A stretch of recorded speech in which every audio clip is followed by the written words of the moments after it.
Good afternoon, Belize. It's midday and you're tuned into the news at noon, where we bring you the latest updates from around the country. I'm Isani Cayetano and here's what's making headlines today. Belize battles Sargasm surge, national emergency looms. San Pedro swamped as Sargasm crisis deepens. Belize backs free movement, CARICOM integration begins, and a United Nations report, gang violence forces mass exodus in Haiti. These stories and more are coming up in just 1 minute. In the face of tragedy, you depend on accurate and timely information. In times of triumph, you seek to be inspired. You demand transparency and accountability.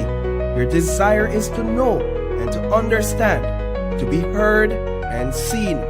I take pride in telling stories that safeguard communities.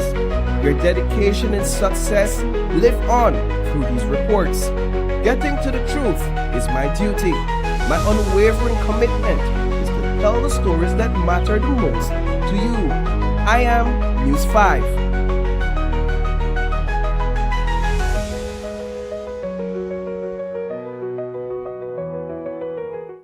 Welcome back. Belize is on the brink of declaring a national emergency over the growing Sargasm crisis. For months now, residents, businesses, and government crews have been locked in a daily battle trying to clear the endless waves of seaweed piling up on our shores. But despite their best efforts, the Sargasm just keeps coming. Every day, tons of smelly, unsightly seaweed wash ashore, threatening tourism, marine life, and local livelihoods. On Thursday, government ministers met to talk strategy, looking for new ways to finally get ahead of the problem. Prime Minister John Briceño and San Pedro Mayor Wally Nunes both weighed in on the mounting challenge as the country considers its next big move.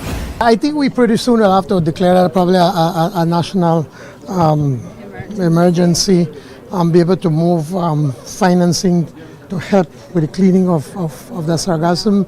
It's no one's fault. It's the more developed countries that with the climate change and everything. Again, as always, we end up paying that price. So we have been in formal discussions with both the EU representative and the Minister for the Blue Economy and the Minister of Tourism, Anthony Marla, and quite likely we're going to discuss that on Tuesday and see if what plans we can come up to be able to help to clean some of that Sargasm.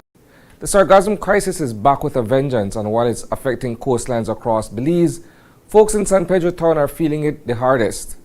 Every single day, workers and volunteers are out there, shovels in hand, hauling away mountains of the stubborn seaweed. And just when they clear it, more rolls in with the tide. After a high-level meeting with government ministers to find new ways to fight back, we caught up with San Pedro Mayor Wally Nunes to hear just how serious the situation has become and what's being done to turn the tide. Well, we just had a meeting with the ministers who are going to take up a cabinet paper. I wouldn't want to speak much on that. They would elaborate a little bit more on it.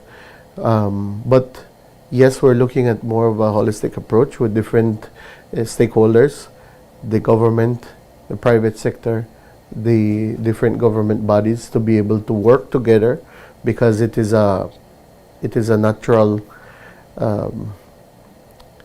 per se a disaster that's happening to the entire region, not only to Belize. We're being affected by the influx of Sargasm, and the amounts of Sargasm coming in has been tremendous this year. I had never seen it in these quantities, and it's quite difficult when you have so many people out there working, and it feels like if you're not advancing because there's so much coming in. I must commend the residents. We have some local residents that have been going out and helping, assisting different businesses as well, who have been helping the council, and of course, that shows that they want to help, that they are part of the community. As a community, we should work together to try to mitigate this problem. On the regional front, Belize is taking a major step toward deeper Caribbean integration. Earlier this week, the country joined 3 other CARICOM nations in committing to full free movement of people under the CARICOM single market and economy. That means starting October 1st, 2025, citizens from participating countries will be able to live and work freely across borders. The announcement came at the close of the CARICOM Heads of Government meeting in Montego Bay, Jamaica. We asked Prime Minister John Briceño what this means for Belize. He pointed to the growing need for workers in the private sector and revealed that Belize will implement the plan on a 3-year trial basis to see how it plays out. As to the free movement of skilled people in CARICOM, we signed on to it. But what we said that let's have a 3-year period as we work out the kinks to make people move in and out more freely.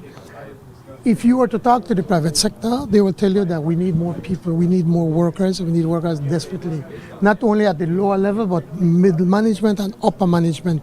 So we're hoping that by doing that, maybe instead of bringing people all the way from England or anywhere in the world, our CARICOM brothers and sisters can come to Belize and to help in the development of this country. We asked for a 3-year period to be able to ensure that we could work that out.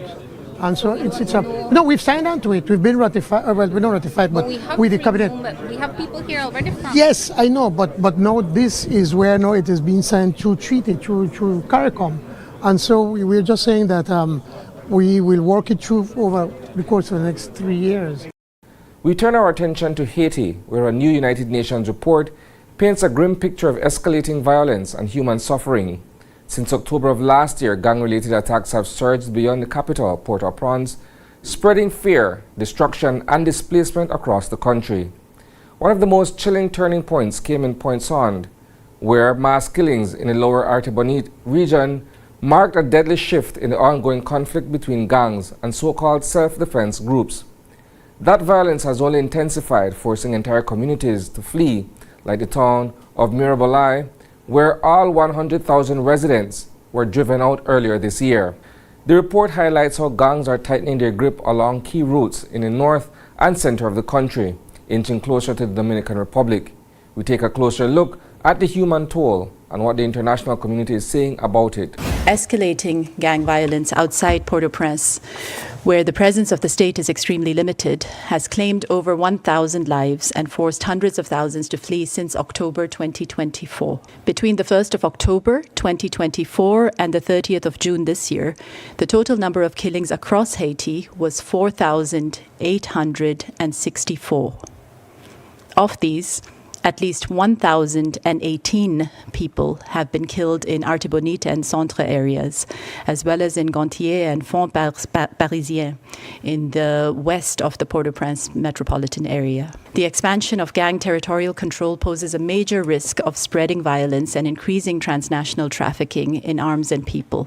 Caught in the middle of this unending horror story are the Haitian people, who are at the mercy of horrific violence by gangs and exposed to human rights violations from the security forces, as well as abuses by the so-called self-defense groups. Human rights violations and abuses that we have documented are further evidence of why Haiti and the international community urgently need to step up to end this violence.